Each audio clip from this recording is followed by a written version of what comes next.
அடி பேரழகே உன்னை சேர்ந்திடவே இந்த நாணயமோர் சாட்சி இருக்கும் உயிரும் உனக்கே உபயம் எதற்கு ஆராய்ச்சி இந்த நாணயத்தில் உன்னை பார்த்திருப்பேன் பிறர் பார்க்கவும் விடமாட்டேன் கடவுள் வந்தே கேட்டால் கூட காணிக்கையிடமாட்டேன்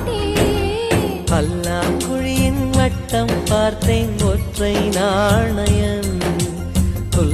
குழலின் துளைகள் பார்த்தேன் ஒற்றை நாணயம் துடிக்கும் கண்களில் கண்மணி பார்த்தேன் கடிகாரத்தில் நேரம் பார்த்தேன்